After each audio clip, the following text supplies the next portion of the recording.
Bom, meu nome é Homero Nunes, eu sou jornalista formado pela PUC Minas e sou historiador formado pela UFMG, Fafiche UFMG, Faculdade de Filosofia e Ciências Humanas. Eu sempre falo isso assim da Fafiche porque eu tenho muito orgulho de ter estudado lá, sabe? Assim. E fiz meu mestrado lá também no UFMG em Sociologia. E sou professor há quase 2 décadas. Sempre que eu falo isso assim, me dói um pouquinho a minha idade, mas é quase 2 décadas que eu sou professor. Sou professor universitário já há 17 anos aqui no Front. Completei agora em agosto 17 anos no Front. Há mais de 17 anos, considerando que eu completei em agosto, né? Mais de 17 anos no Front aqui da educação. Sou um apaixonado pela história da arte, já dou essa disciplina de história da arte, com alguns nomes diferentes, civilização e arte, assim, estética e arte, há mais de 10 anos também, em vários cursos, para alunos de vários cursos. Já dei essa disciplina na faculdade que eu trabalho atualmente, mas também em outros lugares, na PUC Minas, inclusive, e na Newton Paiva, onde eu trabalho. Mas, assim, tenho esse gosto, né, pela história da arte. Nos últimos anos, desde o curso de História, eu falei isso na última aula, tá, gente? Desculpe a redundância, quem já me escutou, estou tentando falar de uma forma diferente. Mas desde o curso de História, eu cismei que eu precisava conhecer museus e o modo como os museus montam as exposições. Eu queria mexer com isso, né, com curadoria de conteúdo.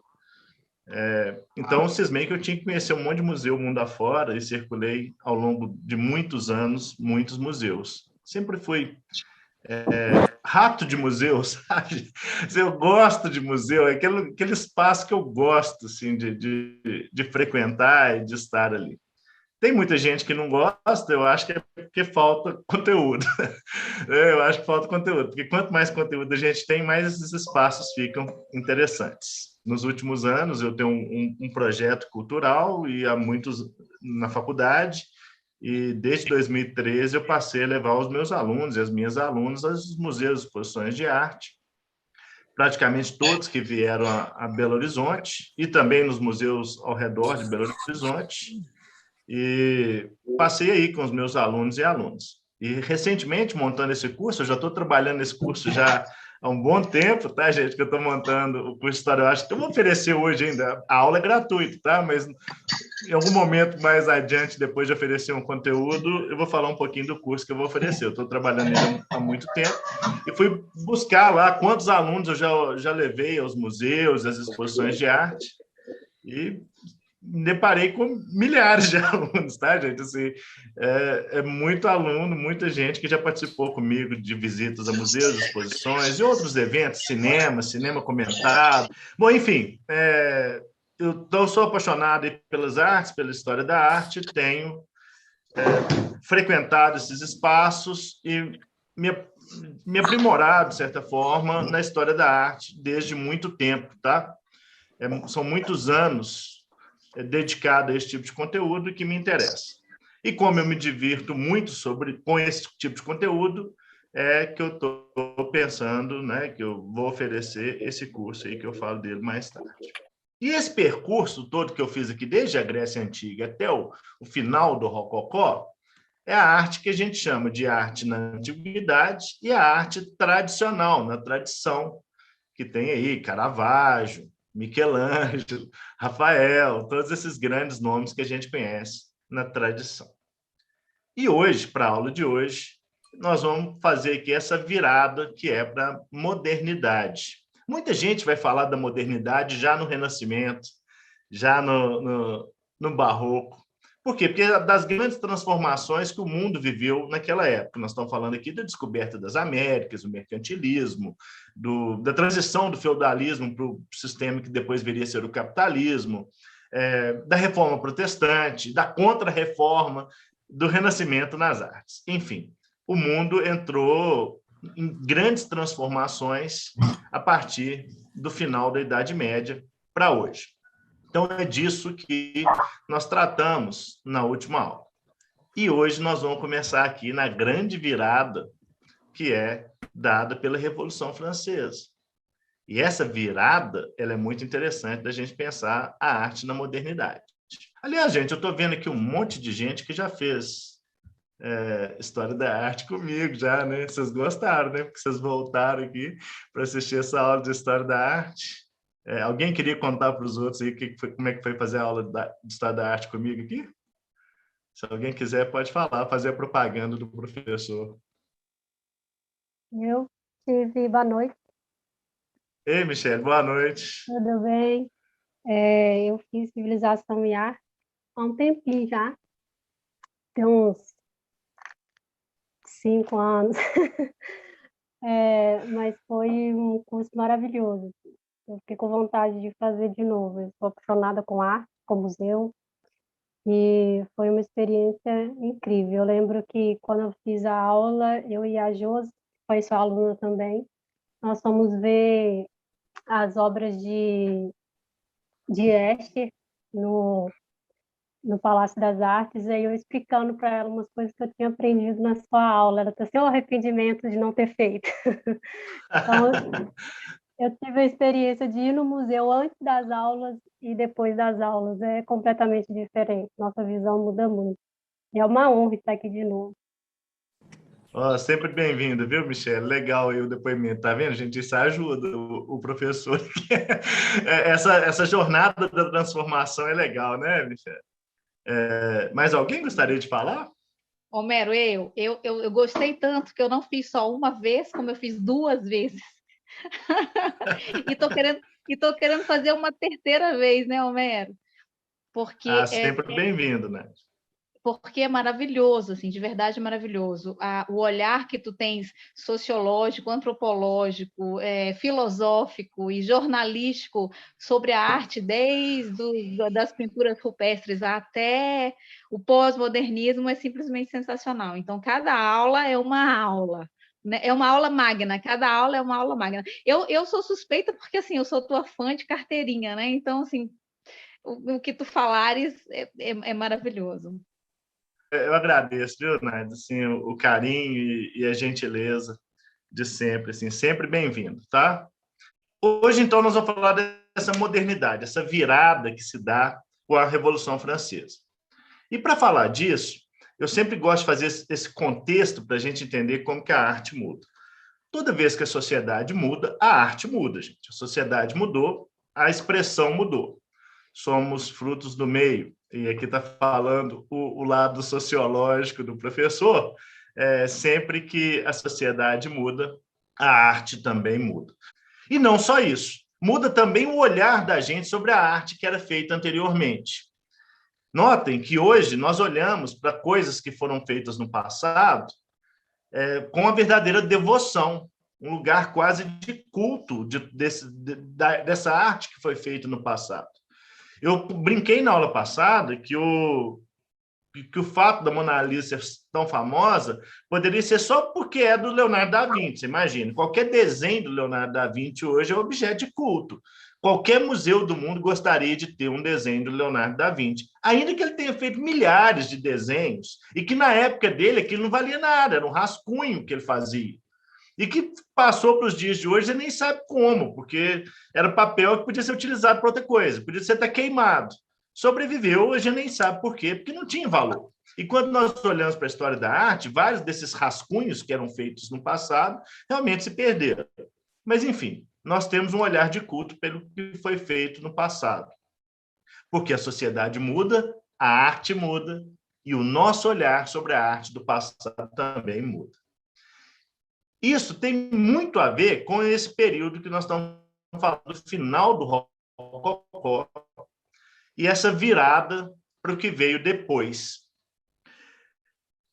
O final do Rococó, ele tem a ver com uma mudança social que seria muito drástica na história do mundo, que é o que a gente chama de revoluções burguesas.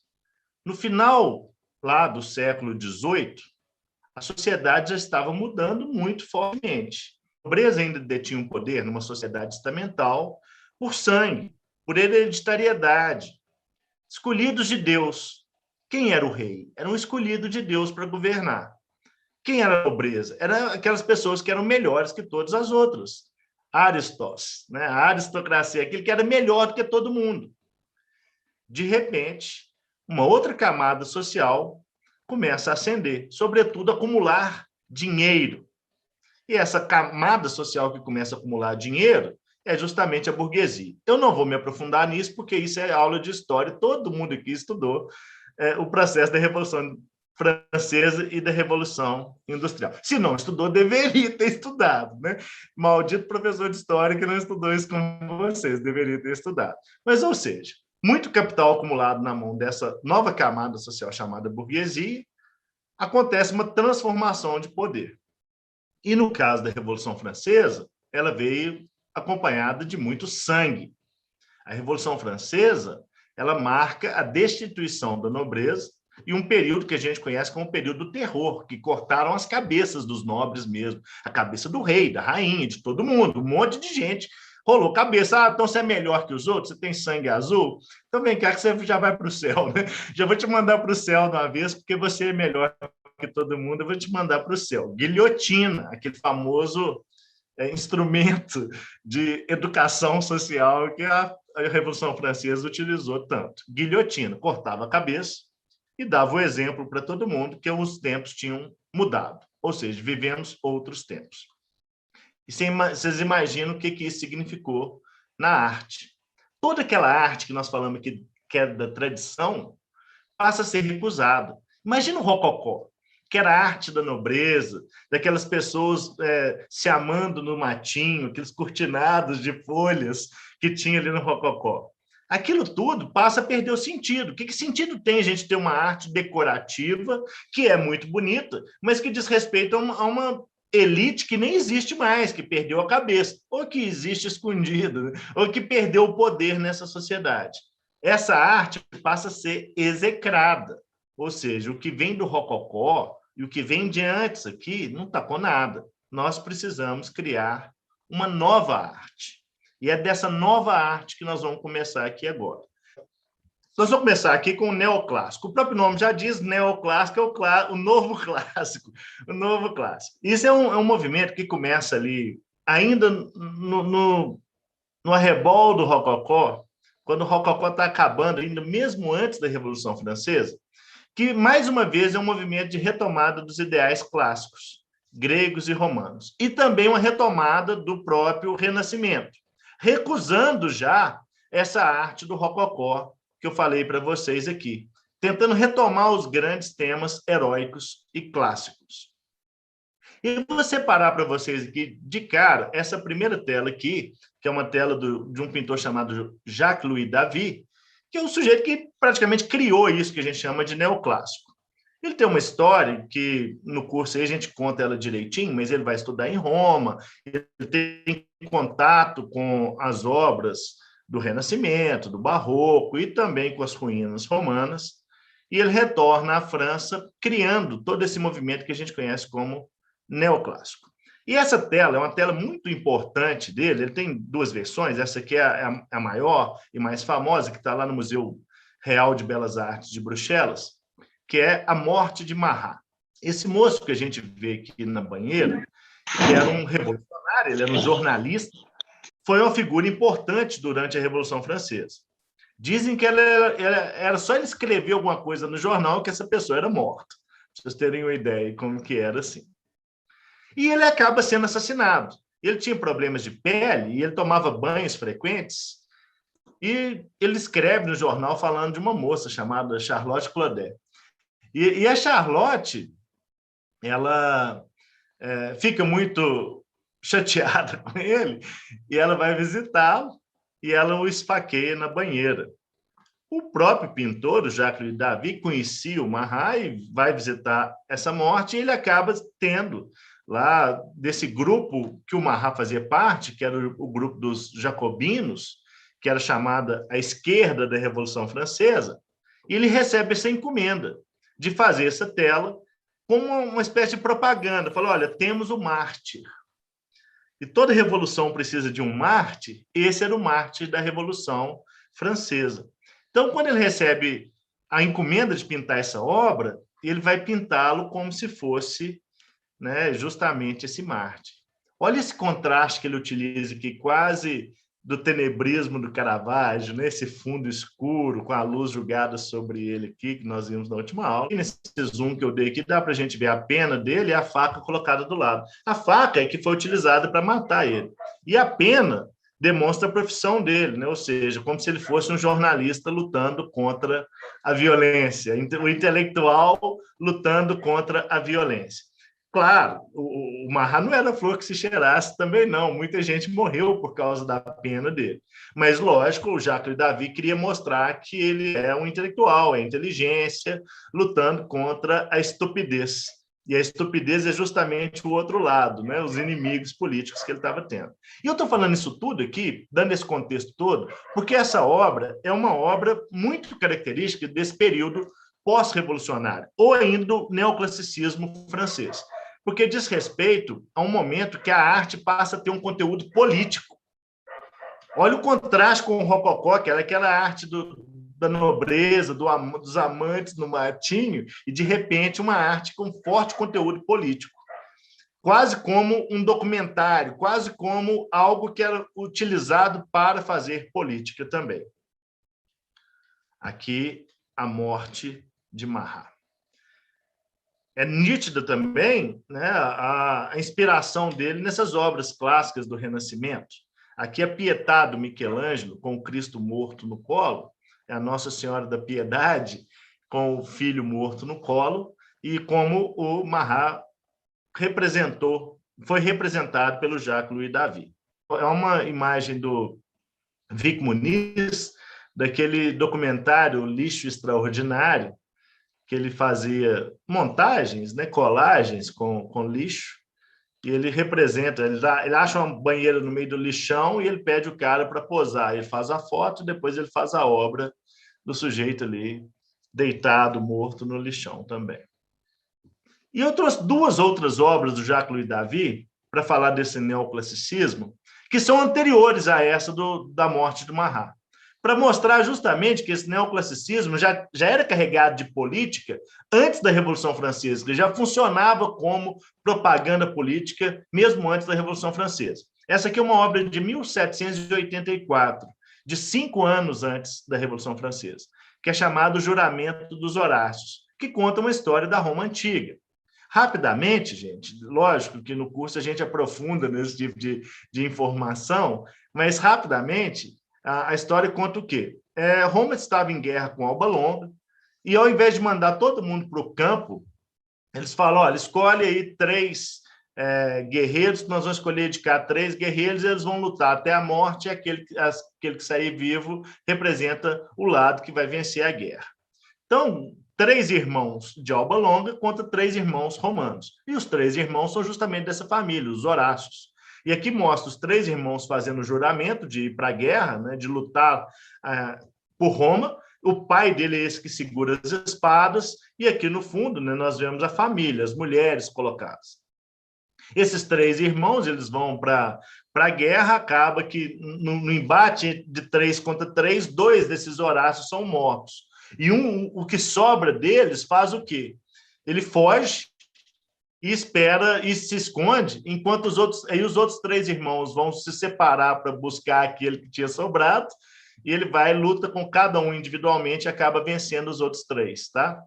E, de certa forma, os Horácios vão vencer a guerra por Roma com essa ideia, essa dissimulação que ele faz de ter fugido justamente para emboscar os outros 3 que tinham sobrado. E aí essa história continua, tá? Ele tinha uma irmã que chamava Camila, e a Camila era noiva de um dos irmãos que foi morto. Aí ela chega desesperada, xingando, brigando com ele, ele mata a própria irmã. Ela é representada aqui, essa moça de branco, no primeiro plano, que é a Camila, que foi morta pelo próprio irmão, representando o quê? O que essa história dos Horácios dizia? Né? Que Roma era mais importante que a própria família, que Roma é mais importante que qualquer pessoa, ou seja, a pátria em primeiro lugar, né? Acima de todos, a pátria acima de todos. Então, assim, essa imagem era a imagem do patriota, daquele que é capaz de sacrificar até a própria família pela pátria. E quando Jacques-Louis David está pintando isso lá em 1784, E ele está levando isso para Paris e ele está dizendo, olha, gente, eu estou convocando aqui os patriotas, para que esses patriotas lutem pela sociedade que nós queremos, né? Ou seja, é mais importante que a sua vida, que o seu lugar na sociedade é fazer o país que nós queremos.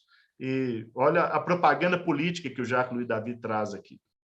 E uma outra tela que é maravilhosa, está lá no Met, tá, no Metropolitan de Nova York, eu vi essa tela ao vivo lá no Metropolitan, assim, sei lá, talvez um dia vocês vão sentir essas coisas que eu sinto, assim, de estar diante de uma tela dessa como valor de culto mesmo, sabe? Assim, é arrebatador. E essa tela aqui fala da morte de Sócrates.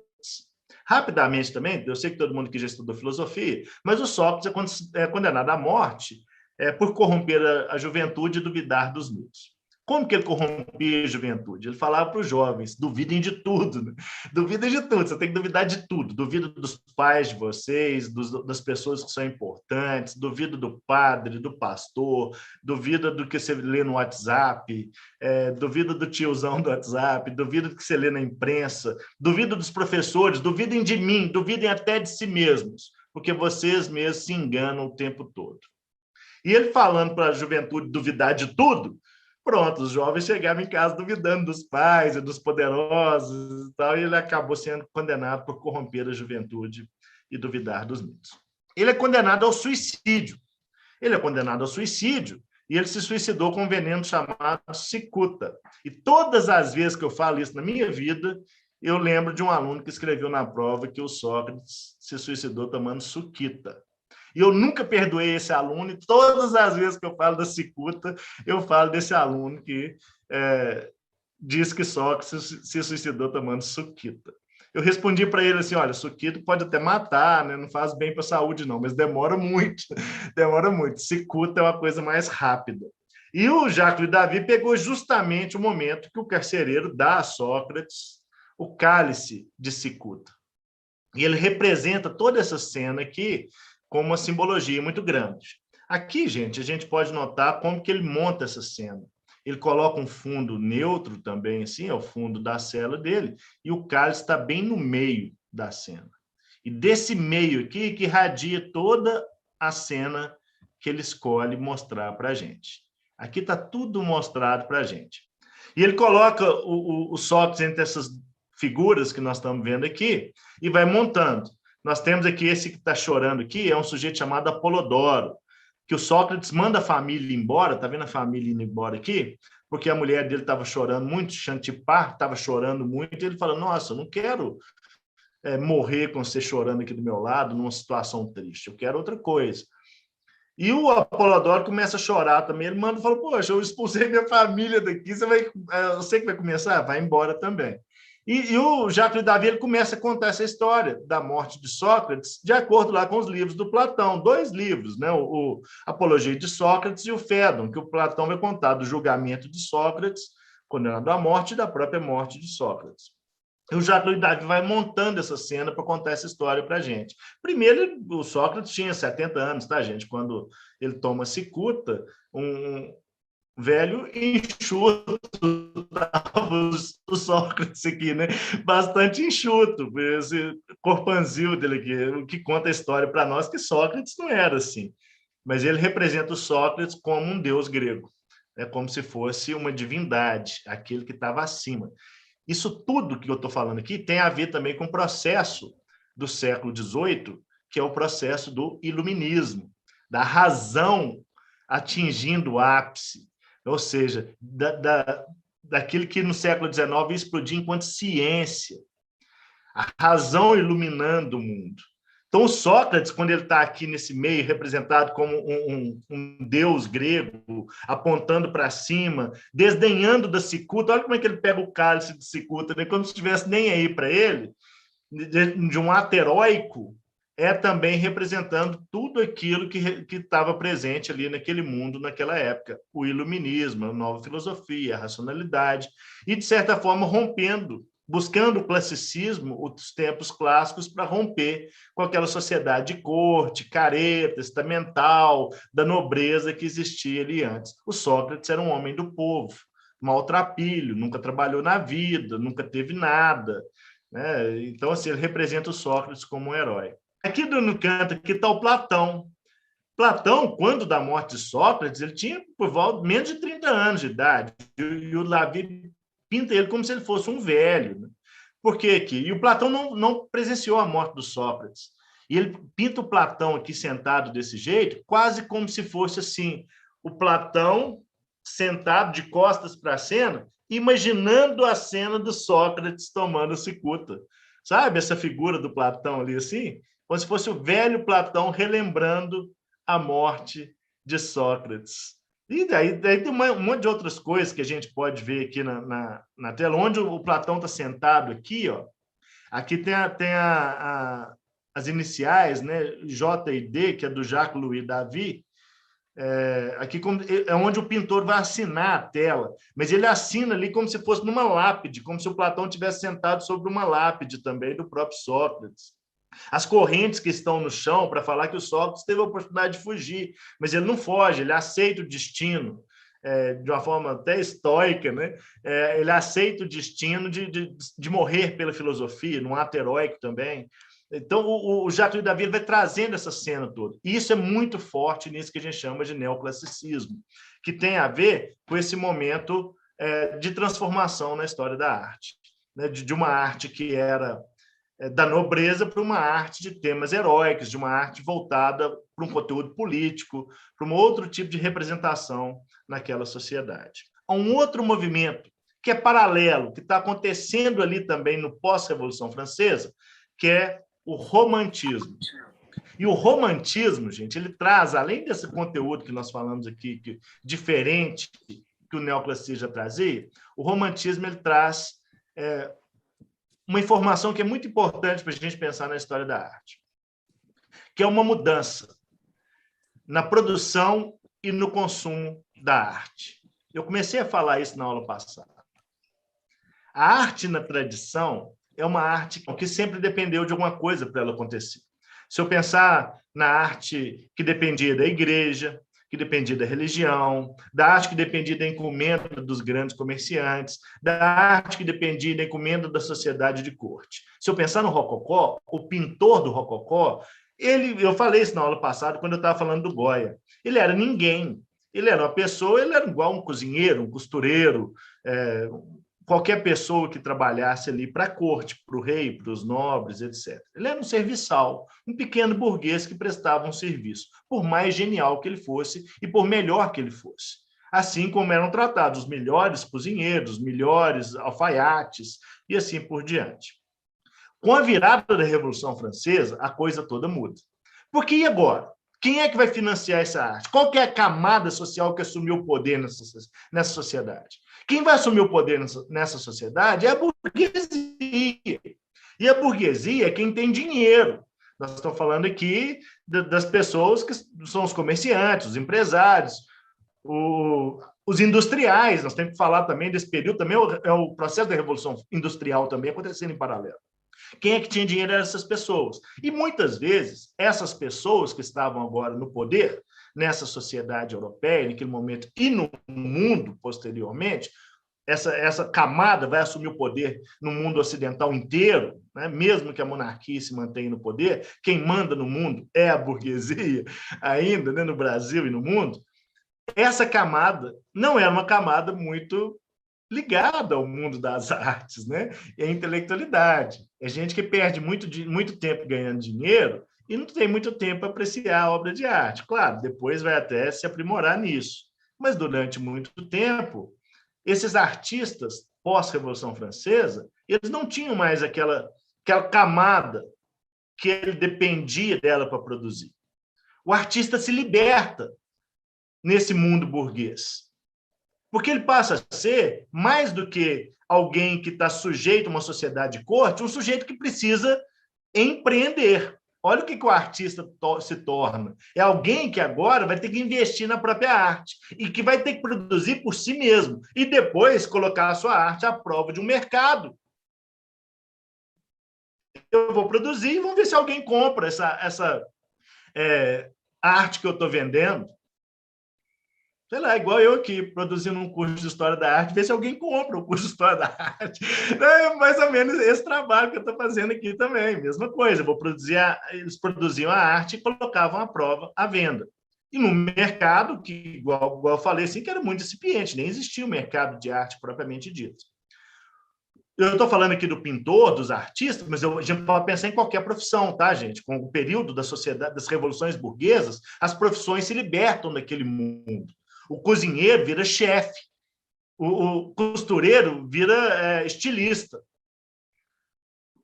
o construtor vira arquiteto, o fazedor de móveis vira designer. Todas essas figuras que a gente tem no mundo hoje, que a gente tem assim ligado ao mundo da arte, ou que são mestres numa determinada arte, foram libertos nas revoluções burguesas. O cozinheiro hoje, olha o status que tem hoje no mundo, que nós estamos falando aqui, o chefe, o master chef, o mestre do sabor, sei lá quem, o chefe de cozinha. Ele é tido como um artista, o chefe de cozinha hoje. Ou o estilista. Imagina aí, que nós estamos falando aqui, né? Sei lá, Dior, né? Que a gente pode pensar nessas figuras, Coco Chanel. Olha como que essas figuras ganharam o Valentino, notoriedade nesse mundo burguês. O chefe, o costureiro, o pintor, o artista. Isso foi fundamental para esse movimento que nós estamos chamando aqui de romantismo. O romantismo, o pintor, o artista, o escritor romântico, não é aquele que produz para alguém. Ele produz para si mesmo. Ele tenta exprimir as emoções que ele sente, aquilo que ele se preocupa, ele se investe na obra dele. E esse aqui é um alemão chamado Friedrich Caspar David Friedrich, e essa pintura dele é o Errante sobre o Mar de Névoas. Olha o que ele invoca nessa cena aqui. Um sujeito sozinho, no alto da montanha, olhando para o nada, para esse mundo, né, para esse mar de neve, como se ele estivesse na beira de um penhasco, lá no alto da montanha. E essa figura que nós estamos falando aqui do romantismo, é essa figura cheia de emoção, atormentado, rejeitado, que não tem um mercado para sua arte, que não tem ninguém que o ampare, é o desamparo, é a angústia desse romantismo todo. Isso se reflete na literatura, por exemplo, um romance, né, fundador desse movimento romântico, do Goethe, que é o Sofrimento do Jovem Werther, que é um suicida, né? É um romance sobre um suicida, o Fausto, do cara que vende a alma para o diabo em troca do arrebatamento na vida, de uma felicidade fugaz, de um momento de felicidade. Também do Goethe. Essa literatura romântica também tem esse sujeito atormentado, que não tem lugar mais, esse artista que não tem uma sociedade que o ampare, porque ele é livre, e a liberdade vem com o desamparo. E esse sujeito nessa cena aqui é esse sujeito da liberdade, angustiado, que está ali a um passo da própria morte, do suicídio, disso tudo, mas, ao mesmo tempo, é esse sujeito que contempla a imensidão da natureza e entende que ele é tão pequeno diante disso tudo. Essa imagem é tão linda, né? Esse sujeito que titubeia ali na beira do precipício, no precipício da vida, de si mesmo. É bonito demais o romantismo, viu, gente? Assim, é arrebatador mesmo. E tem a ver com isso até hoje. Hoje em dia a gente acha que o romântico é aquele que abre a porta do carro para a menina, né? Não, gente, abrir a porta do carro, você aperta um botãozinho, pip, pip, já abre a porta do carro para ela. Romântico é muito mais que isso. É a pessoa que se entrega às próprias emoções, que quer viver os momentos da vida com intensidade. O romântico é aquele que é intenso, não é o que abre a porta do carro, é aquele que tem intensidade. Esse romantismo que eu estou falando ali, ele também aparece de outras formas. Esse aqui é uma pintura de um sujeito chamado Théodore Géricault, A Balsa da Medusa. O romantismo na França, ele tem muita influência do neoclassicismo, mas ele também tem essa coisa da dramaticidade, do emocional, do arrebatamento. Olha o tamanho dessa tela, gente. 4,91 por 7,16. É uma tela de quase 5 metros de altura e mais de 7 metros de comprimento. Eu duvido que alguém de vocês aqui tenha na sua própria casa uma parede tão grande quanto essa. Sei lá, se tiver uma parede desse tamanho na própria casa, me chama para um jantar, né? Olha o tamanho da tela, ela fica no Museu do Louvre. Ela já é arrebatadora pelo próprio tamanho que ela é. Ela é gigantesca. E o Géricault produziu essa tela, gente, ela praticamente levou ele à falência, porque ele produziu, de novo, ele não produziu sob encomenda, com alguém bancando ele, não. Olha o tamanho da tela, o que ele gastou de tinta, isso tudo. E tem a ver, uma tela dessa, com a entrega do sujeito para produzir isso. Em 1816, tá? Essa tela aqui é 1818, deixa eu buscar aqui. 1818 e 19, ele fica um ano pintando ela. Em 1816, teve um naufrágio, um navio francês estava indo em direção à África, à costa do Senegal, e ele está indo para a África, esse navio está indo para a África com colonos franceses, e o navio começa a vir a pique, começa a entrar água, ele vai afundar. E no momento que ele ia afundar, o comandante do navio e as pessoas poderosas que estavam dentro do navio vão pegar o barco de fuga, entram dentro do barco de fuga e se jogam no mar e abandonam cerca de 150 pessoas sem ter como no navio afundando. Essas pessoas vão e fazem uma balsa para escapar desse naufrágio. E essa balsa ficou à deriva 13 dias no mar. Nesses 13 dias que ficou à deriva no mar, quase todo mundo morreu. Sobraram muito poucas pessoas. No momento do resgate, tinham 15 pessoas. Vocês têm noção disso? De 150 pessoas que estavam no navio, mais aquelas que escaparam no barco com o comandante, sobraram 15 pessoas nessa balsa. E para sobreviver, essas pessoas tiveram que praticar o canibalismo. Eles salvaram alguns barris de vinho para beber, não tinha água, eles bebiam vinho, e não tinham o que comer. E as pessoas iam morrendo e eles iam comendo a própria carne humana. E o Théodore Géricault, romanticamente, decide pintar o momento que essas pessoas estão buscando serem salvas. A gente nota aqui, ó, que as pessoas estão subindo umas nas outras e balançando tecidos, e lá no fundo, lá na frente, tem um navio. Vocês conseguem ver o navio aqui? O navio do resgate? Aqui. Eu tenho um zoom nele aqui. Olha o navio do resgate. Quando a gente olha a foto, a gente nem vê o navio do resgate, né? Agora que eu mostrei, talvez vocês vejam. Porque é uma tela tão grande, e ela é representada tão grande, com um detalhe desse, a gente vê quando a gente está diante da tela mesmo. Olha lá o navio do resgate. Eles estão no momento que eles estão tentando ser vistos pelo navio do resgate, num mar revolto, cheio de ondas, com o vento levando para outro lado. Olha como que a vela aqui está enfunada para o outro lado, né? Eles estão tentando desesperadamente serem vistos para serem resgatados. E depois são resgatados, tá? Finalmente são resgatadas essas 15 pessoas. O Théodore Géricault, para pintar essa tela, ele tem uma entrega absurda. Ele vai entrevistar os sobreviventes. Por conta própria, claro. Ele vai frequentar necrotério para sentir o cheiro da morte, da carne humana apodrecendo, para ver a cor que os seres humanos têm quando morrem, a rigidez muscular. Olha essa figura morta aqui. Olha a perna dela dura. Olha como que os corpos humanos são representados. Ele entra dentro de um barquinho numa noite de mar revolto para sentir o que as pessoas sentiam dentro da jangada. A entrega dele é absolutamente romântica. A arte é maior que ele, é maior que tudo. E ele faz essa tela que quase o leva à falência. Porque ele investe muito dinheiro. Uma tela desse tamanho é caríssimo. E o tanto de tinta que ele utilizou e o tempo que ele fica na vida dele pintando isso. Uma das telas mais importantes do Museu do Louvre. Ele fez centenas de desenhos e rascunhos para fazer essa obra. E ele coloca na cena assim, várias coisas. Ele coloca aqui, por exemplo, pessoas negras no meio, né? Isso representa também a questão da França colonial na África.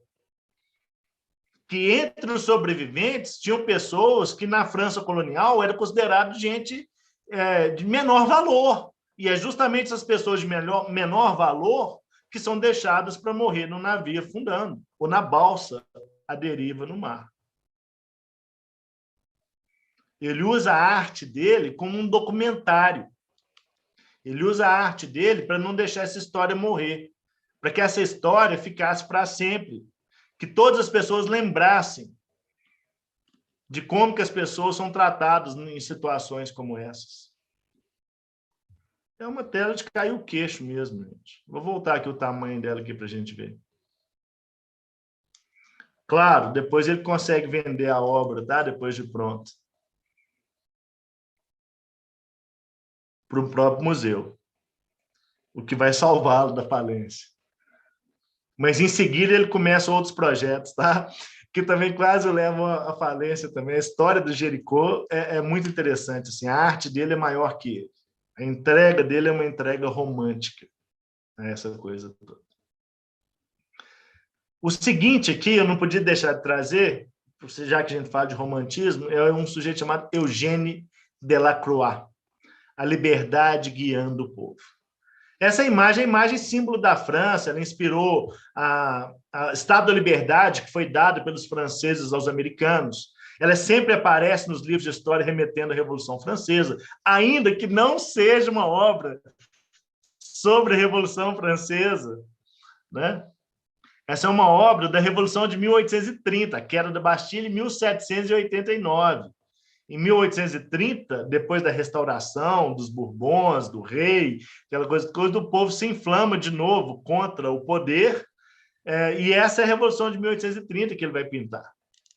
E ele pinta ela também romanticamente. A liberdade, ela é pintada como uma deusa grega, de seios desnudos. Vocês lembram que nós falamos da... Eu falei na aula passada, gente, a gente tem que estudar a Grécia Antiga, porque a história da arte inteira remete à arte produzida na Grécia Antiga. Tudo mais. Aliás, a história da arte não, a filosofia, tudo remete à Grécia Antiga. Tudo no Ocidente, eu vou fazer a ressalva, tudo no Ocidente remete à Grécia Antiga. A filosofia, a matemática, a democracia, tudo remete à Grécia Antiga. E ela é pintada como uma deusa grega, levantando essa bandeira. E aqui, nessa cena, ele fala de uma turba que avança sobre nós, né? Aqui no primeiro plano, esses corpos mortos representam assim, o antigo regime, né? Os corpos das pessoas mortas mesmo.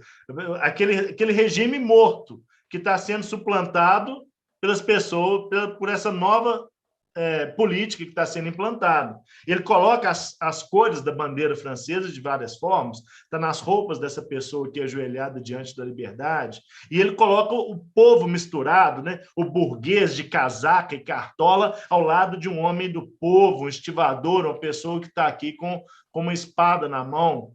O menino, né? A nova geração, a juventude que avança também sobre a barricada em nossa direção, e uma turba que a gente vê aqui um pouco enfumaçada, a gente não vê muito bem, mas dá sempre a impressão de que é uma multidão que avança sobre essa barricada na nossa direção, como uma onda revolucionária na nossa direção. E lá no fundo, que nós estamos vendo aqui, são as torres da Notre Dame. Já com a bandeira francesa hasteada no alto da torre, representando que o centro de Paris, o Marco Zero, o lugar mais importante de Paris, já tinha sido tomado pelo povo, pela multidão, por isso tudo. Essa obra estava no franco, o dinheiro francês antes do euro. Ela está nos selos franceses. Ela está para todo lado. Todo lugar que você vai, você vê essa imagem da liberdade guiando o povo. Talvez uma das obras mais importantes desse período na França. É belíssimo, né? É lindíssima essa tela. A liberdade guiando o povo. Eu terminei a aula passada falando disso também, né? Como que o horrível, como que o horrendo também pode ser belo. Olha como que é horrível a morte, pessoas mortas, esse cara sem calças ali, um cadáver, cadáveres caídos no chão, no primeiro plano da cena. Falei, né? A arte é aquilo que dilata para nós o que é bonito, o que é feio, o que a gente admira. É uma tela cheia de outros detalhes, tá? Esses prédios, essa coluna de prédios que nós estamos vendo aqui, isso representa os prédios da margem do rio Sena. Então, mostra também, e na posição que a Notre Dame é retratada, mostra também que eles estão na outra margem do rio Sena, em direção ao que é o Palácio Real, onde era o lugar do poder. Eles também estão indo na direção do poder na França. Então, ela é cheia de detalhes assim, que vai contando essa história para nós. O povo, durante a Revolução Francesa, era chamado de sans-culotte, né, os sem calças. Ele é cheio de pequenos detalhes. Eu vou deixar para a gente estudar esses pequenos detalhes num outro momento, tá? E do romantismo, claro, todo movimento na história da arte gera um movimento de reação, e o movimento de reação ao romantismo na França e no mundo da arte é um movimento que depois ficou conhecido como realismo. Essa aqui é a figura máxima do realismo, um sujeito chamado Gustave Courbet. Gustave Courbet, ele pinta a si mesmo, ele está aqui o desespero chamado essa tela, e ele com essa mão na cabeça assim, ele parece o Johnny Depp, não parece? Piratas no Caribe, assim, o Johnny Depp total. O Gustave Courbet, ele é o mestre dessa. Parece demais, hein? Bonitão, né? Demais, assim, um sujeito muito bonito aqui, o Gustave Courbet. Claro, ele se melhorou na imagem também. Se eu tivesse talento também, eu ia melhorar um pouquinho a minha figura, viu, Ed? O filtro, né? O filtro no Instagram. Bom, o Gustave Courbet, ele vai ser um sujeito que ele vai pensar o realismo. E o realismo, gente, é muito interessante a gente pensar aqui, que o realismo ele busca pintar, mostrar nas telas o máximo de realidade possível. Nós estamos falando aqui de um momento que não existia fotografia, tá? As pessoas buscavam fazer nas imagens que fosse o mais próximo possível da realidade. Então, assim, se a cor da pele é essa aí, ele vai pintar essa cor da pele. Se a cor do cabelo é aquela cor, ele vai pintar aquela cor do cabelo. E sempre são pinturas que têm até um contorno, tá vendo? Assim, linhas pretas contornando tudo, para garantir que a coisa seja o mais próximo possível da realidade. Rompendo com o romantismo. Nota que eu falei aqui do romantismo, que era também aquela dramaticidade toda. Olha que dramaticidade de uma cena dessa. Ou lá do naufrágio, né? da balsa da Medusa, que é essa cena, essa tela chamada Balsa da Medusa. O navio chamava Medusa e essa é a balsa da Medusa. Olha a dramaticidade da cena. Olha esse drama todo aqui. E, de repente, nós estamos falando aqui de algo que representa as coisas como são. O realismo, gente, ele tem muitas cenas interessantes. Mas eu escolhi trazer para nós aqui o que mais chocou o mundo naquela época do ponto de vista do realismo. O Gustave Courbet, ele tinha muita dificuldade em expor suas obras do realismo. No auge do romantismo, ninguém queria as telas dele. E ele achava isso um absurdo, né? Aquela sociedade burguesa que só consome um determinado tipo de arte, ou quer produzir algo diferente, novo e tal. E que tem a ver com os novos tempos. E para ele conseguir essa notoriedade, ele começa a fazer uma série de quadros eróticos e vender assim, para pessoas específicas, sabe? Tinha mercado para esse tipo de tela. Olha essa tela que ele vai pintar, o sono aqui. São duas mulheres, uma loira e uma morena, nuas na cama, numa cena lésbica, de total pós-sexo. Olha como é que elas estão adormecidas, uma sobre a outra.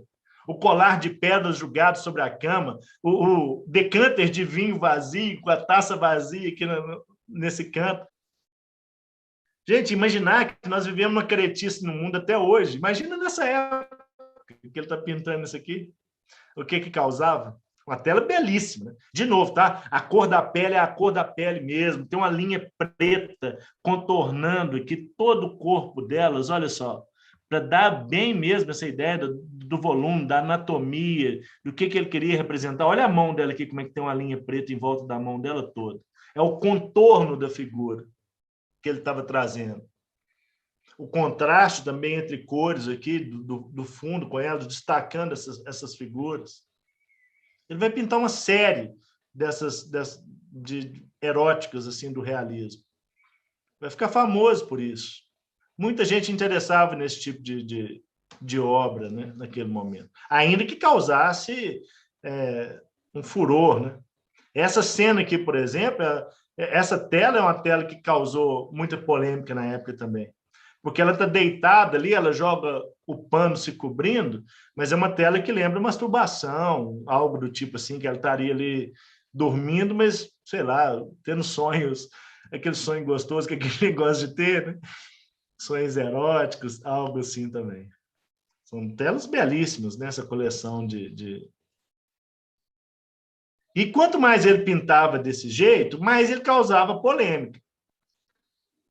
Ao ponto que ele vai aprofundando nisso, ele vai criar a obra mais famosa da vida dele, que é uma obra que até hoje causa um impacto muito grande em muita gente. É provável que vocês aqui que não conheçam essa obra que eu vou mostrar, que se sintam ainda hoje surpresas com a imagem que ele resolve mostrar.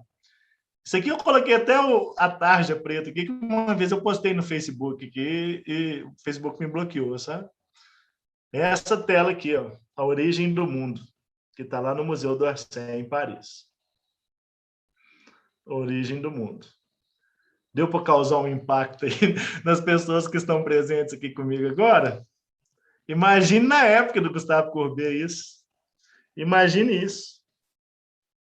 Isso aqui, gente, ele está colocando aqui, de certa forma, tudo que até então era concebido como arte em questão. A origem do mundo. Alguns anos atrás, eles acharam essa outra imagem aqui do Gustave Courbet e até disseram que poderia ser a continuação da tela, que depois ele teria cortado. Eu acho pouco provável. Mas são essas teorias que surgem aí na história da arte, né? A origem do mundo. Isso aqui é a moldura que ela está lá no Museu d'Orsay. Tem várias versões, tá, dela por aí. O Lucian Freud, por exemplo, em 1990, Lucian Freud era neto do Sigmund Freud. Em 1991, ele faz essa aqui. A Guerra do Mundo. A origem da guerra.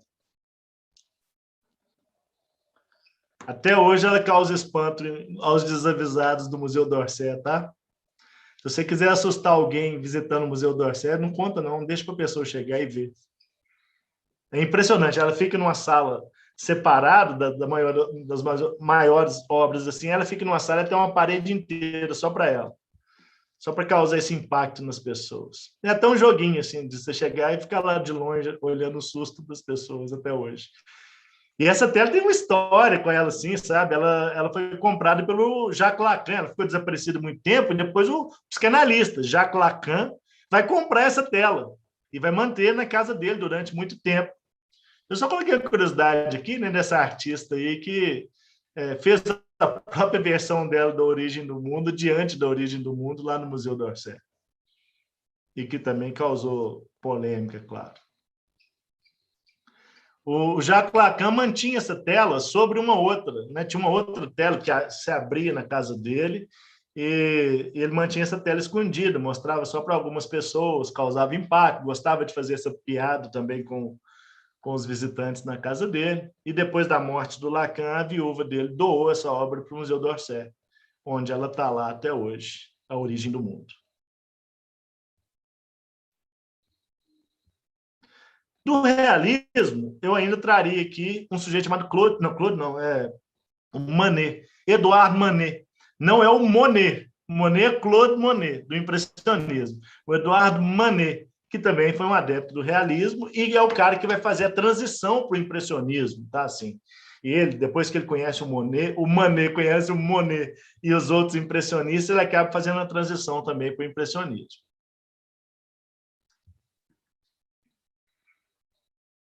Isso aqui é chamado Olímpia, inspirado nas Vênus, né? Aqui, por exemplo, a Vênus de Urbino, lá do Tiziano, dessa mulher deitada. E o Manet, ele traz nessa tela aqui também um impacto visual muito grande. Primeiro porque ele é totalmente chapado, né? Não tem perspectiva renascentista nem nada disso. Tem a linha preta passando no corpo dela aqui inteiro, delineando o corpo dela inteiro. Mas tem também um certo desafio moral, como tinha feito o Gustave Courbet nessa série de pinturas eróticas. Ele pinta a Olímpia dele aqui como também uma mulher que encara, nua, encarando o próprio telespectador. Como uma mulher livre, ou talvez uma prostituta, alguém assim, encarando a pessoa. Ela está nua, mas ela não está com vergonha. Ainda que ela se cubra, ela está olhando diretamente para quem a vê. Ela tem uma empregada negra, né, representada, que muita gente vai dizer também que a própria figura negra nessa tela também demonstra, de certa forma, essa contestação que o realismo traz naquela sociedade, né, de pessoas representadas em posições subalternas na sociedade, e ainda coloca um gatinho preto, né, que nós estamos vendo aqui também.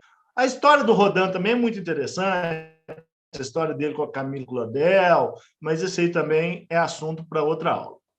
Eu vou chamar a atenção para o Rodin aqui de uma imagem, talvez a escultura mais famosa de todas as esculturas que vocês conhecem aí, que é o Pensador do Rodin. Né? O Pensador ele pertence a um conjunto de uma obra que foi encomendada ao Rodin, que é essa Porta do Inferno. É encomendada a ele as portas de uma galeria de um Instituto de Artes em Paris, que ia reunir, que depois nem aconteceu, mas que ia reunir os artistas dessa nova era, os realistas, os românticos, quem pudesse. Os realistas eram inimigos dos românticos, tá? Mas eles participavam de exposições conjuntas. Ele vai fazer essa Porta do Inferno em bronze, e é justamente do trabalho dele, dessa porta, que ele vai tirar as esculturas mais famosas dele, como, por exemplo, o Pensador. Ele se inspira para fazer essa porta nas portas lá do Batistério de Florença, de um sujeito chamado Ghiberti. Quando a gente vai falando do Renascimento no curso, eu vou chamar lá o Ghiberti para vocês verem a porta do Ghiberti, tá? Que é a porta do paraíso, é diferente, a do Ghiberti. Ele vai fazer o contrário, ele vai fazer a porta do inferno. Aí ele começa a bolar esculturas para essa porta. Era uma porta de esculturas, e ele vai sacando desse trabalho de estudos dele as esculturas que o tornaram mais famoso. Por exemplo, o Pensador, que está ali. O Pensador, gente, o Rodin fez muito sucesso em vida com ele ainda, e ele fez mais de 20, tá?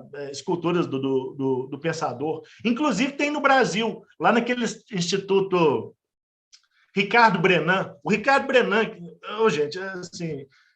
Tem hora que eu acho que todo mundo sabe as coisas. Desculpa, eu vou retomar um pouquinho. O Ricardo Brenan, gente, foi um grande mecenas e colecionador de arte do Recife, pernambucano. E ele e o primo dele, o Francisco Brenan. Eu falo disso em outro momento também, do Francisco Brenan. O Ricardo Brenan criou o Instituto Brenan no Recife. E ele fez uma coleção. Eu acho que ele morreu, né, Homero? Há pouco morreu tempo, ano passado. Morreu ano passado de Covid. Uns 2 anos, eu acho. É isso mesmo. Não, ano passado de Covid, 2020. Morreu em decorrência da Covid. O Ricardo Brenan. O Francisco Brenan já tinha morrido antes, né? Eu acho que morreu também em 2019, não sei, o Francisco Brenan. O Ricardo Brenan morreu ano passado, aos 93 anos de idade já e tal. Tem lá no Instituto Ricardo Brenan, no Recife, uma cópia do Pensador do Rodin. Imagina isso, né? No Brasil, gente. É um museu espetacular, tá, gente? É lindo. Vale a visita ao Recife. Assim, o Recife, né, gente? tudo vale a visita ao Recife, mas o Instituto Ricardo Brenan vale a visita ao Recife. As duas, a cerâmica do Francisco Brenan e o Instituto Ricardo Brenan. E Olinda, que é uma coisa extraordinária. Rafael, você está com a mão levantada? Pode falar, por favor. Eu fiquei com uma dúvida, que você falou, que você comentou que essa obra foi encomendada, assim como algumas outras do realismo. E esse movimento realista, ele tinha sido feito para contrapor o romantismo. O romantismo, ele era mais orgânico, né? O artista colocava mais de si sem ter um alvo, né? Um comprador já, né? Não sei se todas as vezes, mas na maioria das vezes. Eu posso entender, então, que o realismo, o movimento realista, ele foi, então, de certa forma, ele não surgiu organicamente, sim, ele foi criado para contrapor, de propósito, o romantismo, porque estava incomodando, de certa forma, alguma categoria de artistas, ou a elite mesmo estava sendo incomodada com esse romantismo e começou a financiar o realismo para fortalecer esse movimento contrário? Em termos, Rafael, vamos pensar aqui um pouquinho, tá? É uma ótima pergunta, viu, Rafael? A gente pode pensar aqui um pouquinho. O neoclassicismo, ele é uma arte muito acadêmica, tá, gente? É aquela arte que as pessoas estudavam para produzir mesmo, academias de arte para o cara entrar para ler e estudar. Essas academias de arte é a que faziam a maioria das exposições, que tinham os críticos de arte, quem é que definia que era arte, esse tipo de coisa. Isso começa a surgir lá no neoclassicismo. O romantismo, muitos desses grupos de artistas românticos acabam criando também grupos de críticos, pessoas que definiam o que é arte também. Eu poderia perguntar para você hoje, né, Rafael? Quem é que define o que é arte e o que não é no mundo hoje? Essa figura, é o crítico. Assim como é o que define que um chefe de cozinha também é bom, não é o crítico de cozinha, e assim por diante. Aqueles críticos, aqueles grupos de críticos é o que definiam o que era arte. Esses artistas que surgiram e que não eram, naquele momento, acadêmicos, neoclássicos ou românticos, eles também não tinham muito espaço naquela sociedade. Eram pessoas que estavam produzindo, de novo, para um mercado que nem existia muito assim, e que não conseguia vender muitas obras. Os realistas, eles, de certa forma, eles começam a reagir ao romantismo de diversos modos. Eu falei do Gustave Courbet. Naquele momento ali que o Gustave Courbet está surgindo, gente, é o momento também que o pensamento socialista está surgindo, Proudhon, é o momento que o Charles Baudelaire está produzindo a poesia, é o momento que vários pensamentos estão surgindo também em contraposição àquela sociedade que existia, aquela sociedade burguesa que se afirmava sobre todos. Imagina as relações de trabalho no início do século XIX, na indústria, o que era. Imagina a pobreza nas cidades, imagina aquele mundo que vivia ali. Ao mesmo tempo que esse mundo de glamour da arte, era também um mundo terrível, esse mundo da modernidade no século XIX. Os realistas, eles estão muito mais voltados para a ideia assim, de que nós vamos pintar a realidade tal como ela é. Pessoas do povo, as paisagens, todo mundo. Interessa pintar, por exemplo, gente que é pobre, os miseráveis, vão falar sobre essas pessoas, vão falar sobre tudo. Muito influenciado por essas ideias. Só disso, eles já reagiam muito ao romantismo. Mas também os realistas estavam no mercado de arte. O Gustave Courbet, por exemplo, ele entra nessa do erotismo muito porque ele sabia que isso tinha mercado entre a sociedade burguesa também. Ainda que ele fosse antiburguês e tal, antimoralista, contra a moral burguesa, ele sabia que para comprar mulher pelada tinha alguém que interessava em comprar mulher pelada do mesmo jeito. Tá? Na verdade, o realismo e o romantismo eles estão caminhando ao lado, são movimentos paralelos, ainda que opostos. As temáticas são diferentes, o modo de pintar é diferente, o que eles gostavam de mostrar para a sociedade eram coisas diferentes. O Rodin, ele recebe essa encomenda aqui também, porque ele já era um grande escultor. Se a gente for pensar num grande escultor do século XIX, é difícil vocês pensarem em outro nome que não seja o Auguste Rodin, ainda que tenham muitos, porque ele é o principal assim, nome que aparece. Quando ele recebe o convite para fazer essas portas lá desse Instituto de Artistas e de Arte lá, eram vários outros artistas também, mecenas, que queriam criar um lugar também, porque eles pudessem expor as obras, criar novos artistas, essa coisa toda.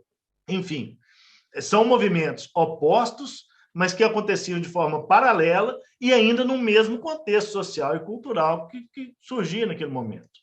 A própria Porta do Inferno aqui que o Rodin está criando foi muito influenciado pelo próprio Charles Baudelaire também, As Flores do Mal. Esse inferno meio, como é que eu vou dizer assim, um pouco sensual, sabe? Tem uma sensualidade no inferno, dessa Porta do Inferno, um horror sendo colocado como algo também que é belo ao mesmo tempo, que é legal, né? É um horror... Deixa eu mostrar uma outra imagem aqui. Sim, por exemplo, olha só, no alto ali, essas pessoas dançando, olha as figuras, como elas estão se contorcendo, sempre tem uma sensualidade nesse inferno que o Auguste Rodin está esculpindo aqui. Muito influência desse pensamento lá que nós estamos falando, do Charles Baudelaire e todos dos poetas malditos que existem lá na França daquele momento. Isso aqui é uma obra de 1880, no final do século XIX. Aí a gente tem que pensar esse contexto maior ainda. Imagina as ideias socialistas, como é que estavam pipocando nessa época. Os poetas, outros pintores. Paris, em 1880, a Belle Époque, como é que estava sendo produzido isso tudo. O contexto é fabuloso, né? Nessa época, ainda que carregue também todo esse outro lado terrível da modernidade que a Revolução Industrial trouxe. Da desigualdade, da pobreza, da miséria, da falta de saneamento básico, de moradia, disso tudo. Esses artistas estão atentos a isso tudo também. E o Auguste Rodin, sem dúvida. Essa porta dele aqui é magnífica. Está lá no Museu d'Orsay também, tá? Em Paris. Tem outras versões também. Ele ia fundindo, né? Criando moldes e fundindo. Tem outras versões. Igual eu falei, o Pensador tem mais de 20 no mundo afora. Tem mármore, tem bronze, tem tamanho grande, tamanho pequeno, mas ela foi pensada primeiro para essa porta aqui. Olha os detalhes que eu falei aqui, que é um inferno sensual, né? É possível ter um inferno sensual? Sei lá, eu acho que tem a ver com isso também, com as almas que vão para o inferno. Ele começa a fazer isso inspirado lá pelo inferno do Dante Alighieri, tá? Da Divina Comédia. A grande inspiração dele é o Dante Alighieri, a Divina Comédia. Mas a escultura dele é moderna. É um inferno moderno, né, que tinha a ver com a época que ele vivia. Auguste Rodin demais.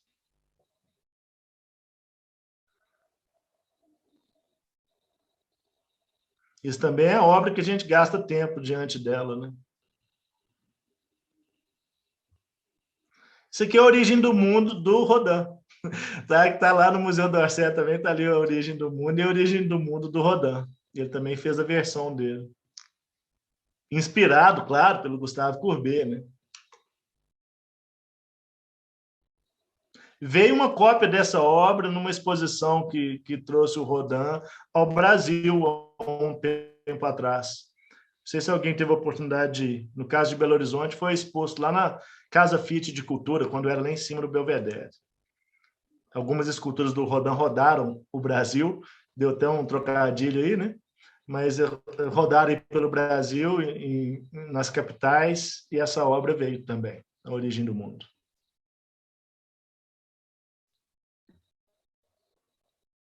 Aqui o próprio Auguste Rodin. A vida dele é interessante, ele ganhou dinheiro com escultura, ele foi, assim, o relacionamento dele com a Camille Claudel profundamente tóxico, mas é interessante essa figura aqui, que é o Auguste Rodin.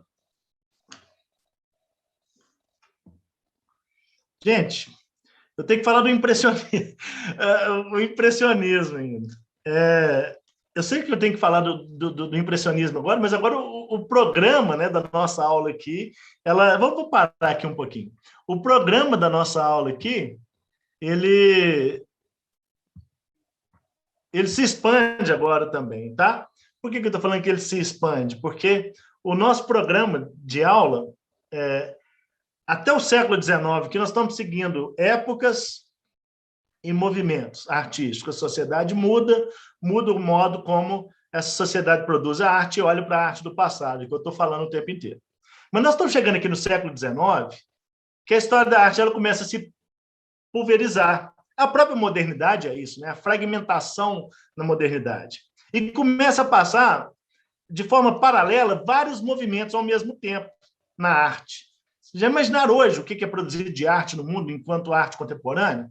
Como que é estilhaçado isso? E quando a gente pensa no programa, olha como nós viemos, né? Grécia, Roma, Idade Média, Renascimento, Barroco, Rococó, Neoclassicismo, Romantismo, Realismo.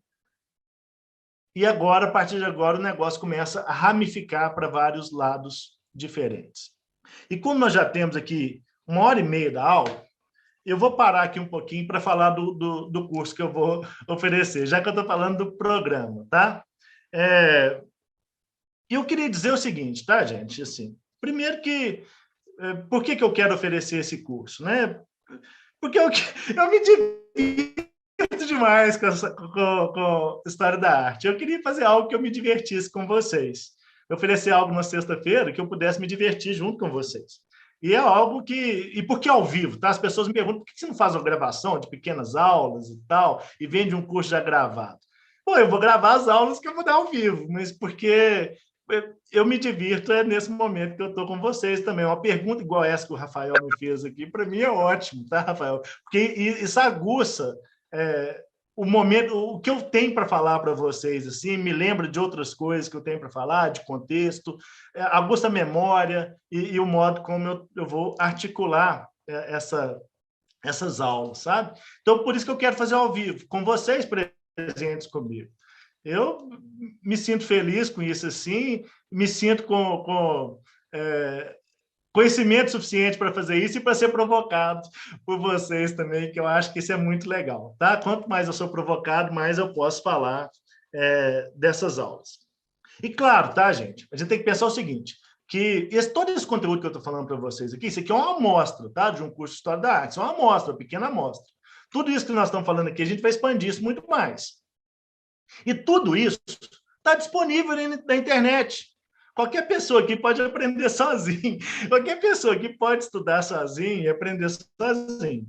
Mas o que eu estou propondo para vocês aqui é compartilhar com vocês, sei lá, décadas que eu estou dedicado à história da arte, a aprender essas coisas, a visitar museu, a conhecer obras de arte ao vivo, a estudar sobre isso, ler sobre isso o tempo todo. Eu estou sempre com um livro de história da arte na mão e perto de mim, né?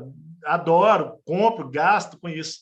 Então, assim, a ideia, né, é de compartilhar isso com vocês. Esse conhecimento está disponível, mas o convite é que vocês façam comigo, né, para que eu possa compartilhar esse conhecimento aí que eu tenho ao longo do tempo que eu estou sedimentando isso aí.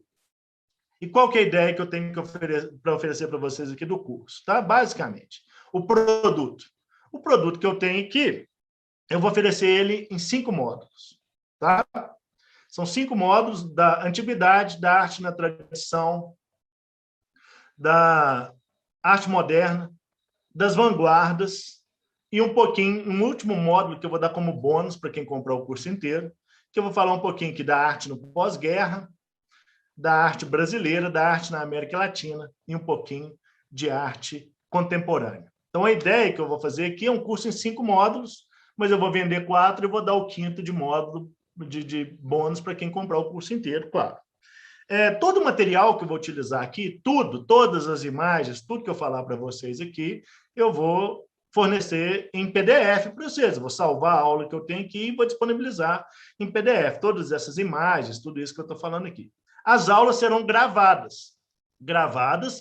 Eu pretendo gravar e editar um pouquinho, tirar os excessos aqui, por exemplo, igual hoje deu um tilt aqui na aula, então tirar aquele tilt, tirar uns excessos, reduzir essas aulas um pouco e elas ficarão gravadas, disponíveis para todo mundo, para que você possa ver essa aula quando quiser, durante um tempo, aí, sei lá, não pensei no tempo que ele vai ficar disponível, e essas aulas vão ficar gravadas para vocês aí durante um tempo, tá? Então, assim, e lógico, nós vamos criar quem for aluno do curso, vou criar um grupo de WhatsApp, para que a gente, mais um grupo de WhatsApp, para que a gente possa trocar ideias, vocês tirarem dúvidas, a gente conversar sobre outras coisas também. Toda vez que eu estou falando sobre história da arte, estou falando de cinema, de literatura, trazer essas referências, que a gente possa compartilhar ideias também, eu aprender com vocês e compartilhar isso tudo aí nos grupos de WhatsApp também, tá? O material eu vou passar para vocês. A ideia nossa aqui é que a gente possa caminhar juntos, que esse conhecimento que eu vou passar para vocês seja um conhecimento que a gente compartilhe. Vocês compartilhando caminho comigo. A ideia é que vocês possam aprender comigo nessa trajetória, a gente trocar ideias e conhecer coisas, essas coisas todas, tá? Eu vou, logo depois que eu acabar a aula aqui agora, eu vou compartilhar aqui daqui a pouquinho os links de inscrição da aula, claro, do curso, e eu vou oferecer esse curso eu estou oferecendo isso, gente, em 3 valores fundamentais, tá? Eu pensei o quê? Eu estou oferecendo aqui um curso de 20 horas, 20 aulas, 20 horas. Claro, eu estou prometendo aulas de 1 hora aqui, mas eu nunca consigo aula de 1 hora, né? O resto vai de bônus, tá? Mas aulas de 1 hora. Esse curso vai acontecer às sextas-feiras, às 19 horas, de modo que a gente possa tomar uma cerveja junto, fazer um happy hour e tal. E por que às 19 horas? Porque eu sei que sexta-feira é um dia difícil, né, gente? Sexta-feira é dia da gente ir para o rock, essas coisas. Então, dá tempo de assistir a aula de 7 às 8h30, 19 às 20, 20 e poucos, e depois ainda sair, fazer o que vocês têm que fazer, os compromissos sociais de vocês. É o esquenta, né? Basicamente é isso, essa ideia que eu tenho, um curso de 20 horas. Mais o bônus que eu estou dando aí, são 4 unidades de 5 aulas, tá? Totalizando 20 horas. Mais o bônus que eu vou oferecer aí, eu pensei o 5º módulo com 4 aulas, talvez 5. Mas eu estou prometendo aqui com 4 mais 4 aulas. Então, são 24 horas, 24 aulas no pacote desse curso. Gente, eu vou deixar 7 dias de garantia, isso é obrigação minha, o próprio Hotmart exige isso de mim, são 7 dias de garantia. Se você comprar isso amanhã e no meio da semana aí você desistir, é reembolso total, 100% de reembolso. Lembrando, gente, que essas aulas vão ficar todas gravadas, vocês podem assistir quando quiserem e pode fazer pergunta depois no grupo de WhatsApp. Eu sei que o ao vivo é que é o encanto, né, do negócio. Para mim também é, tá? Para mim também é o ao vivo. E a gente pode assistir isso em qualquer lugar que a gente tiver, claro, né? Pelo Zoom, se você estiver na praia com o celular, você tira 1 hora ali para você tomar uma cerveja depois de voltar da praia para ver o curso comigo e me matar de inveja, vendo assistindo a aula lá de Trancoso. Aí me mata do coração, né?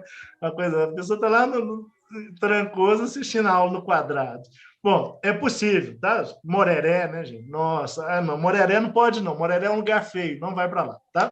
Enfim, gente, eu considero que é um preço bastante justo. Eu acho que até barato. Na verdade, eu acho que está sendo muito barato, tá?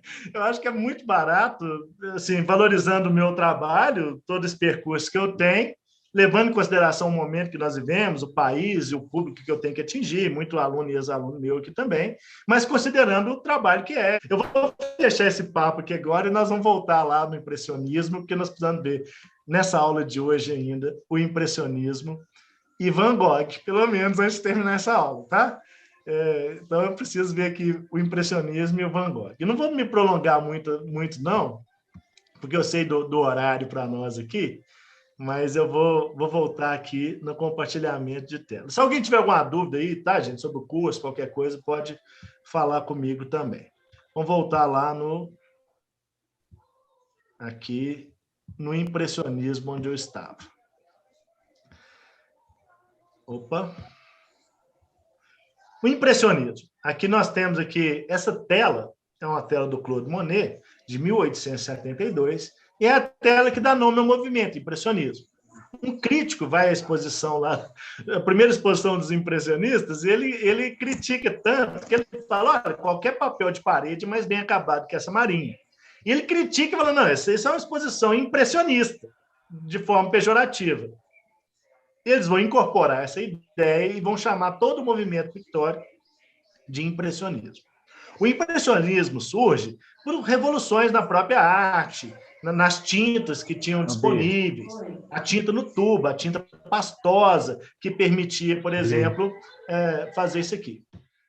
Mas isso aqui também eu falo depois no curso, essas questões técnicas que permitiram o impressionismo.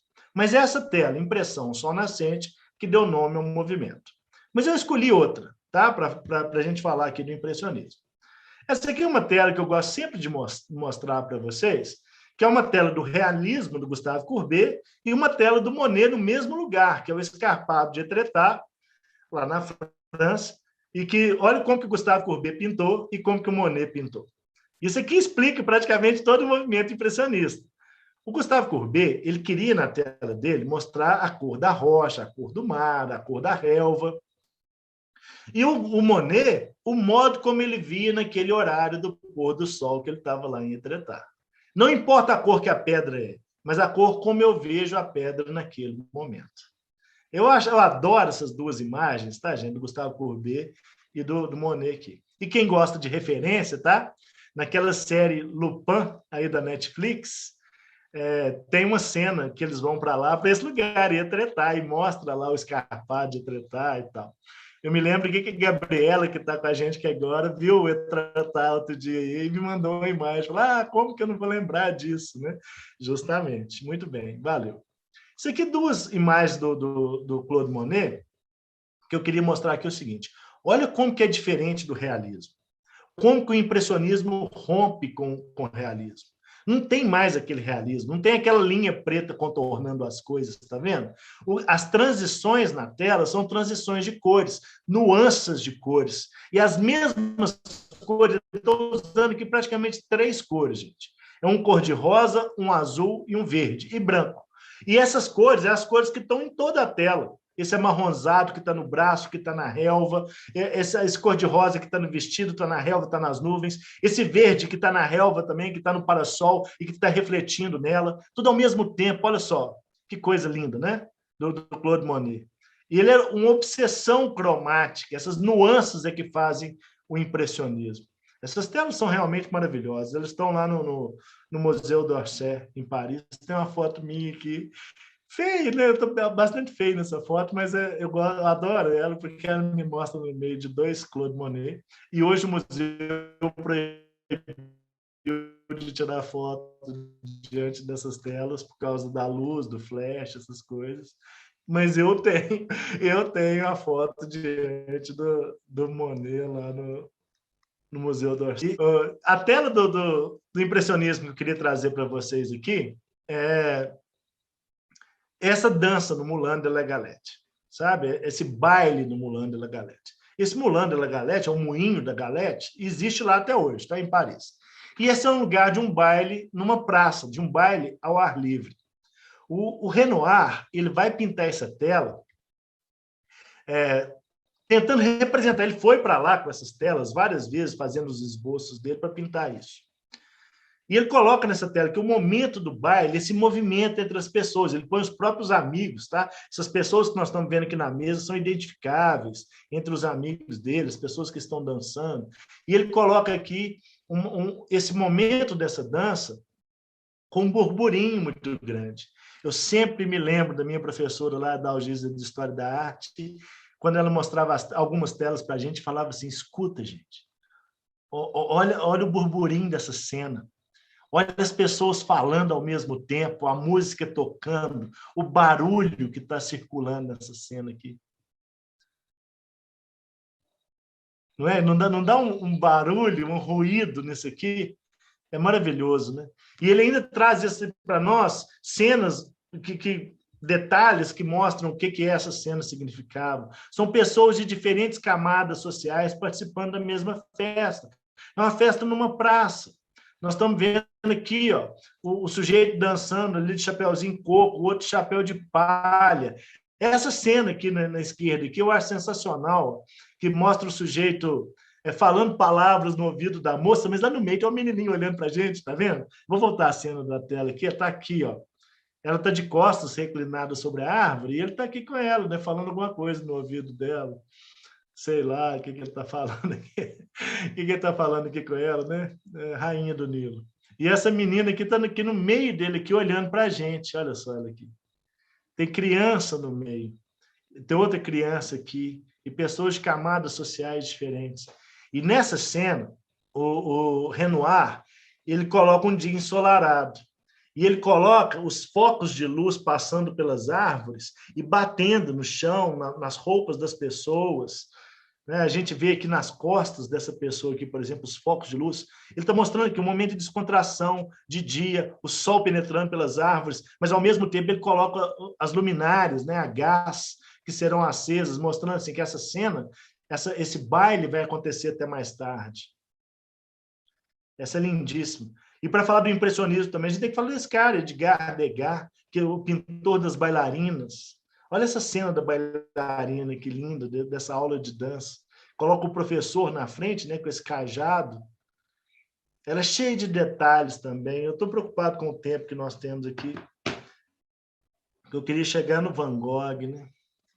Mas olha o tanto de detalhes que ele traz. Eu separei aqui para nós. Olha, uma menina está roendo as unhas aqui, a outra está coçando as costas, a outra está coçando a cabeça, a outra está arrumando a gargantilha, a outra está de costas. Tem um cachorrinho no chão, olha o cachorrinho aqui. Essa aqui é arrumando a gargantilha. O que ele está mostrando com isso aqui? Ele está mostrando um momento de descontração com as bailarinas ali também. Ele pintou também momentos da dança, mas ele frequentou lá a Ópera de Paris, mostrando o treino, né, o esforço dessas meninas para dançar. É como se fossem assim, os bastidores da Ópera de Paris. Nossa, eu acho essa tela maravilhosa também.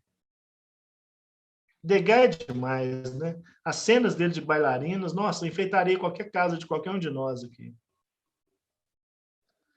E eu vou terminar essa aula de hoje com Vincent van Gogh, com A Noite Estrelada, tá?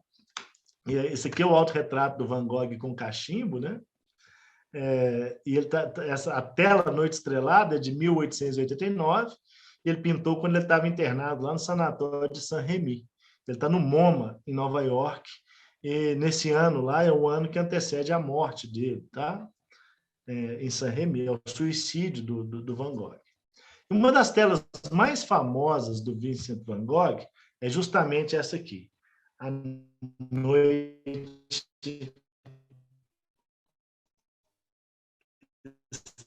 Estrelada. Ela, assim, ela fica no MoMA, em Nova York. Eu acho que é da causa. Tem um monte de gente para ver essa imagem. Ela, com essas espirais enérgicas que ele traz aqui. O Van Gogh ele pintava com muita energia, as pinceladas dele são muito rápidas, muito enérgicas. Né? Então, ele faz essa dança dessas estrelas, um vento, sabe? Eu vejo que ele representa, sei lá, eu sempre falo isso, tem gente, não é vento, não, eu vejo um vento aqui, tá? Mas essas estrelas cintilantes, como é que ele vai colocar o brilho das estrelas ou da lua? Ele vai dando esses risquinhos em volta.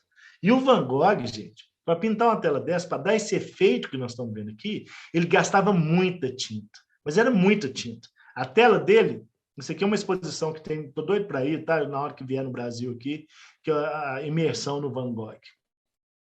Eu vou andar mais rápido, isso aqui são detalhes que eu trouxe para falar, mas eu vou andar mais rápido aqui com o Van Gogh, tá? Eu estava falando do tanto de tinta que ele utiliza. Olha que essas estrelas, essa lua... Vocês estão vendo um relevo na pintura?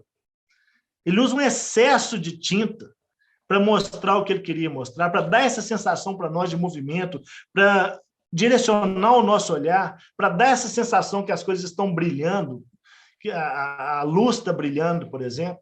Esse excesso de tinta. Ele foi muito criticado na época dele por isso. O próprio Gauguin vai fazer uma visita a ele. Essa imagem que eu mostrei aqui é o Paul Gauguin pintando Van Gogh.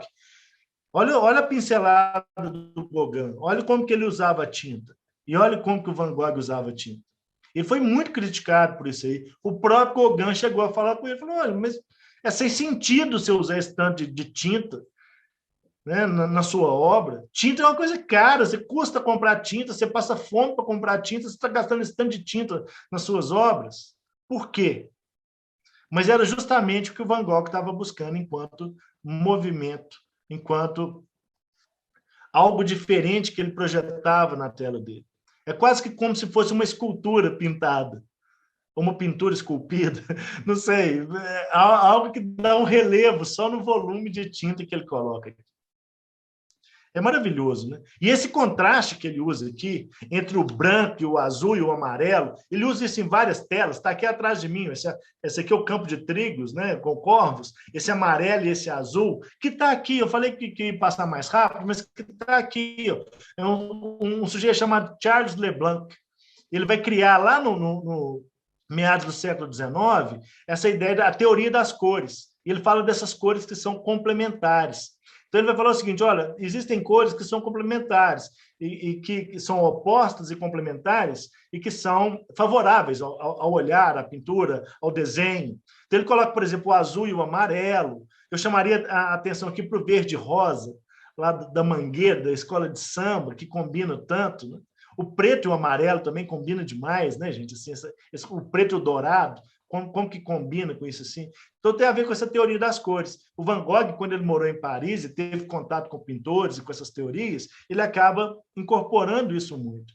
Aqui é o Toulouse-Lautrec, que também vai utilizar esse contraste. O Toulouse-Lautrec, que no caso, ele vai usar justamente o verde e rosa, que eu falei lá da Mangueira, que aparece no vestido dessa moça do primeiro plano e no cenário, no chão também, essas cores complementares. Isso a gente vê isso muito, tá, no impressionismo e no chamado pós-impressionismo, que os dois fazem parte, o Toulouse-Lautrec e o Vincent van Gogh. E o próprio Gauguin também, tá? Ele também vai gostar disso. O verde e amarelo aqui também um pouco, né? E o Van Gogh vai trazer isso nas telas dele. Então, esse contraste dessas cores complementares também torna essa tela algo de extraordinário para nós, né? Essa tela é realmente maravilhosa. E emocionante quando a gente está diante dela. Essa vilazinha que a gente vê ali, a igrejinha, tudo, ela é a Saint-Rémy da época. Hoje é uma cidade grande. Mas essa aldeia, essa Saint-Rémy que ele estava lá na época, ele saía nos campos pintando. Tem a ver com aquela revolução que eu falei, nas tintas. A Revolução Industrial, ela trouxe novas formas de tinta que eram necessárias para pintar as coisas. Então, pigmentos sintéticos, tintas que eram pastosas, que não escorriam na tela, que permitiu o Van Gogh, por exemplo, sair fora de onde ele estava e pintar isso lá na hora que ele via. Essa noite estrelada dele aqui. Talvez uma das telas mais reproduzidas na arte moderna seja essa. Já vi em tudo quanto é lugar, gente, em camiseta, em capa de caderno, em tudo quanto é lugar eu já vi a Noite Estrelada do Van Gogh. Continuo vendo, né? Toda hora eu olho, Noite Estrelada, Noite Estrelada. Toda hora, assim, porque ela aparece em todos os lugares para nós mesmos.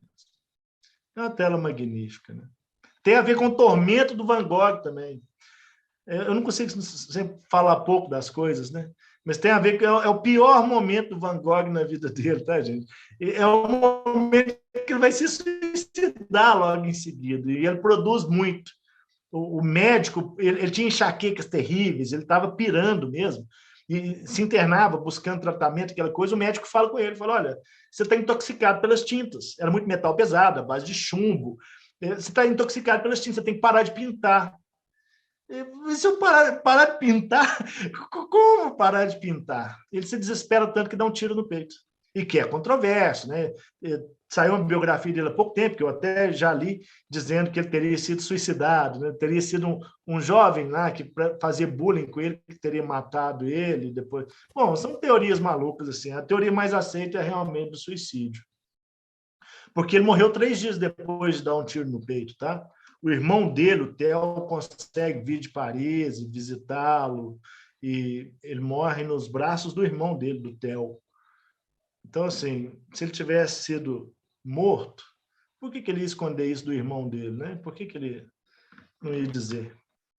É provavelmente suicídio mesmo. Bom, gente, o Paul Cézanne e tudo eu vou deixar para o curso, tá? Eu coloquei um monte de outras coisas aqui, o Paul Cézanne, os banhistas, ó. Lindíssimo, né? Picasso, Demoiselle d'Avignon, o cubismo, aqui o retrato de Ambroise Vollard. Olha que interessante o retrato que o Cézanne pinta e o do Picasso, da mesma pessoa.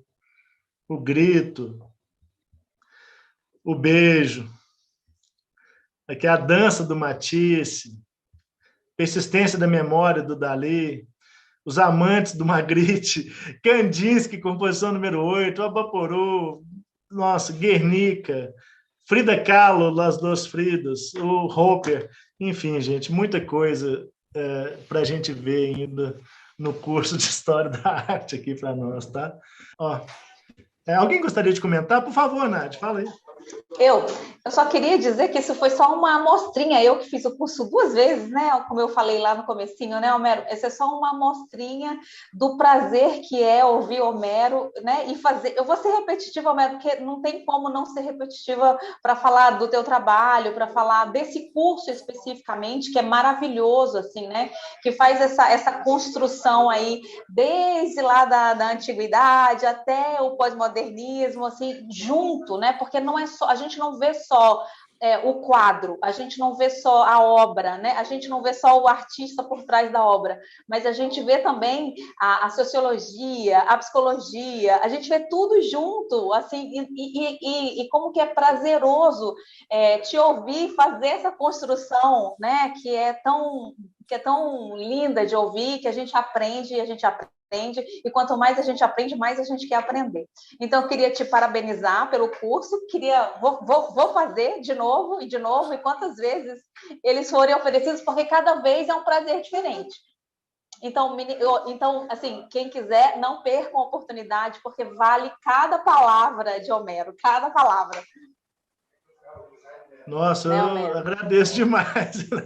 Agradeço muito que você faz. Você é muito gentil comigo, viu, Nancy? Não. E tudo que eu fale ainda é pouco. Sinceramente, assim. Tu és, e eu te falo isso sempre, né? Um dos professores, assim, que marcaram a minha vida, justamente, assim, por essa visão, assim, justamente por ter essa visão ampliada e essa visão holística, se é que a gente pode dizer, né? Sistêmica, para ver um mesmo fenômeno, que seja uma obra, que seja um fenômeno, assim. Então, assim, sabe aqueles professores que passam pela gente e não saem nunca mais de dentro da gente? Homero, é você. É muito gratificante para mim escutar um aluno como você dizendo isso para mim, sabe? Muito gratificante mesmo. Fico realmente muito feliz, gente. Esse caminho, né, que a gente percorre assim, é o caminho da história da arte, né, gente? Que é cumulativo, ele é histórico, uma coisa leva a outra. A gente vê tudo como um processo. A história é um processo. A gente sempre acostuma, muitas vezes, a estudar a história a partir das rupturas. A queda do Império Romano do Ocidente. Sempre aquelas rupturas, a Revolução Francesa. Mas a gente sempre tem que entender a história como um processo. E a história da arte é um processo. E é um processo belíssimo, né? Encantador. Assim, gente, eu sou apaixonado, muito suspeito para falar disso, né? Eu sou apaixonado. Então, é um processo encantador. Porque uma coisa vai levando a outra, tem momento que a gente acha, poxa, a Idade Média é um retrocesso tão grande. Mas é um retrocesso em termos, porque em outros termos também criou o gótico, né? Criou outras coisas também que são fabulosas. E a história é assim, em altos e baixos, em processos, em outras coisas. E essa paixão aparece, ela aparece nas aulas, de fato. Que bom, porque eu me divirto assim também, né, gente? Falar do que a gente ama é sempre muito bom, né? É sempre prazeroso. Para mim também, assim, eu amo isso que eu faço, amo ser professor e amo esse conteúdo também. Então, para mim, é sempre muito prazeroso. Eu me divirto muito, muito com vocês e nessas aulas. Na outra aula, mas eu sempre quis, assim, até por termos alunos em comum, né? E esses alunos, eles falavam com tanta admiração, e assim, eram alunos da biologia, e todos eles falavam com uma admiração das suas aulas, que e assim, nas nossas conversas, salas professores, etc., eu sempre tive muita vontade de fazer essas aulas. Eu vou ser sua aluna, Homero, com muito Cacau, prazer e orgulho. Eu fico muito feliz, tá? E assim, eu vou te falar que eu fiz mochilão na Europa e eu queria ter feito esse curso antes de fazer um mochilão, porque eu escuto isso muito, viu, Cacau? De muita gente que depois que faz o curso, que já viajou, que já fez isso tudo, depois fala comigo assim, eu queria ter feito o curso antes, né? E, Homero, só te interromper aqui um pouquinho e dar um depoimento meu. Eu sei que eu sou sua irmã, mas não é por ser... Confesso que não é suspeito o comentário, não, porque eu fiz a viagem, eu realizei o sonho da Cláudia, eu fiz a viagem com você pela Itália e por Portugal também. E aí eu tive a aula em loco com o Homero, me fazendo decorar quais os nomes das colunas romanas e Dórica, por que Jônica e Coríntia. E tal. Já não lembro mais, tá vendo? E, assim, e ter as aulas no Museu de Florença, em Veneza e tudo, assim, é a coisa mais sensacional do planeta, é fazer uma viagem com ele, assim. Então, eu acho que a oportunidade de viajar com o Homero pelos quadros já é... Ô, Mavi, rapidinho. Ô, Mavi, tu vai matar a gente de inveja, né, Mavi? Matar a gente de inveja. Eu sou irmã dele, eu fui com a minha... também, que vocês não aguentam, não precisa não. Eu fui com a minha filha, eu fiz uma viagem com a minha filha para a Europa e a gente visitou vários museus em vários países, eu e ela, só nós duas. E em cada museu que eu entrava, eu pensava, ai, se o Homero estivesse aqui, se o Homero estivesse aqui comigo, o que ele diria dessa tela? Deixa eu me lembrar dessa tela aqui, o que ele falou dessa tela? Pois é, eu fiz isso com ele, foi o museu que a gente mais demorou, eu acho que foi no Museu do Vaticano, porque cada sala era uma descoberta diferente, uma aula diferente, é massa. O Museu do Vaticano, ele faz uma coisa com a gente que é cruel, gente, assim, ele deixa a Capela Sistina como o último lugar que você visita. Então, você passa por corredores e corredores e corredores para chegar na Capela Sistina. E é claro que você tem um caminho curto e um longo. Você tem que levar a barraca e acampar lá dentro. Assim, eu fico imaginando o tanto de gente, sabe, gente? Assim, isso é importante dizer. O tanto de gente que deve passar por esses corredores a pique, né? Correndo, para chegar na Capela Sistina, porque é o que conhece. Patrícia, fala. Então, eu tive a oportunidade de conhecer o Isso Compensa antes mesmo de conhecer o Homero.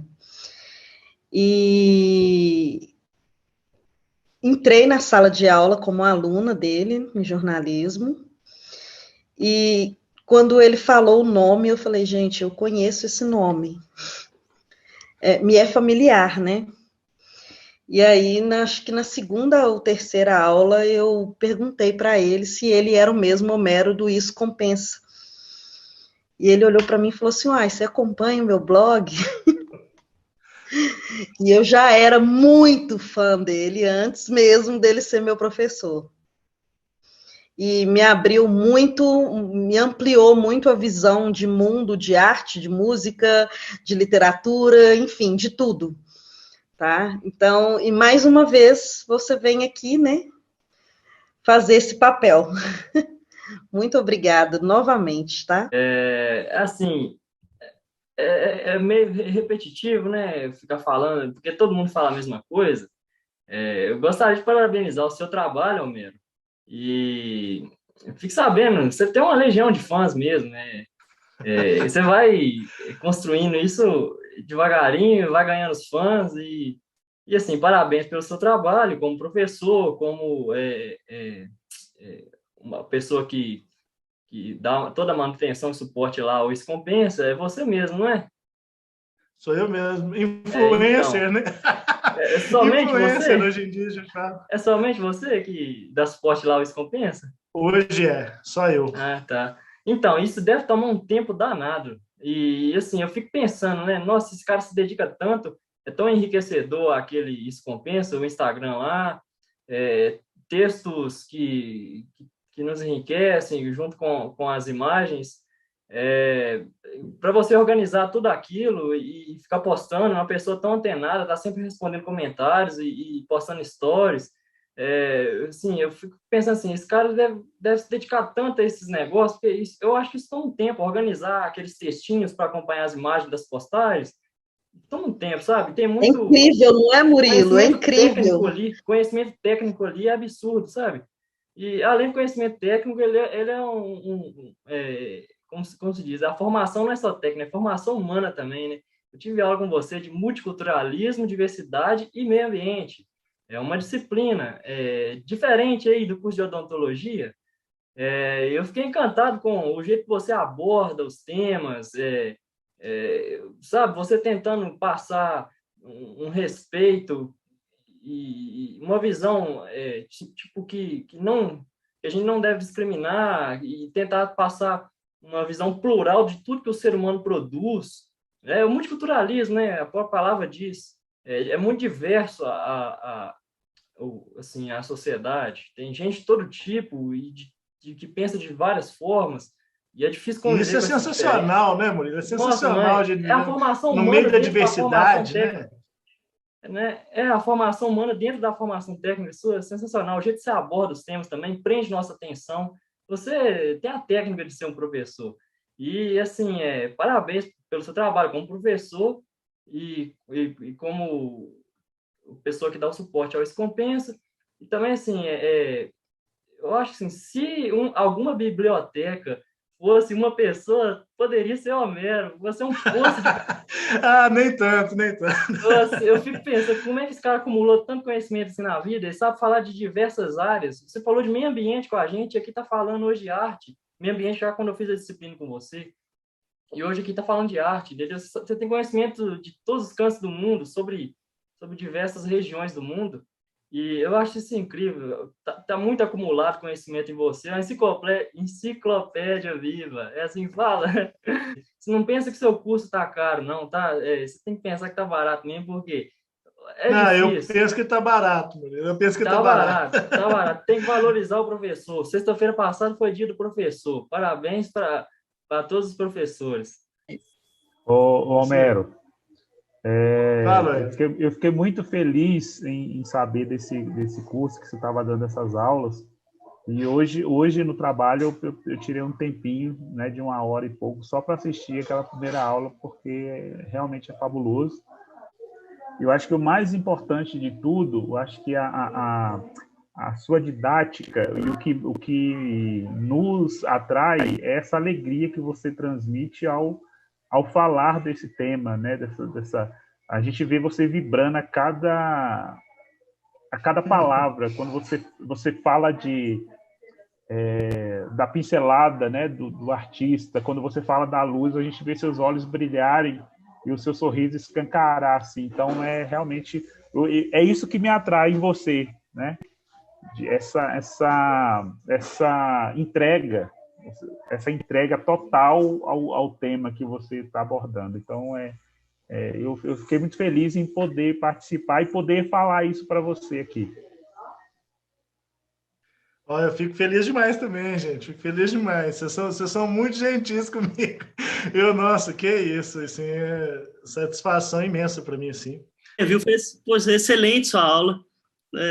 Bom demais. É um prazer estudar novamente, né? Assistir uma aula novamente de História da Arte. Eu sou apaixonado com isso. Acho que referência, acho que é tudo para a gente, né? E parabéns, viu? Muito, muito boa aula. Ô, André, fico feliz demais de te ver aqui, viu? Que isso. Ó, gente, o André também é artista, grande fotógrafo aí, viu? Cara bacana demais aí, o André aí.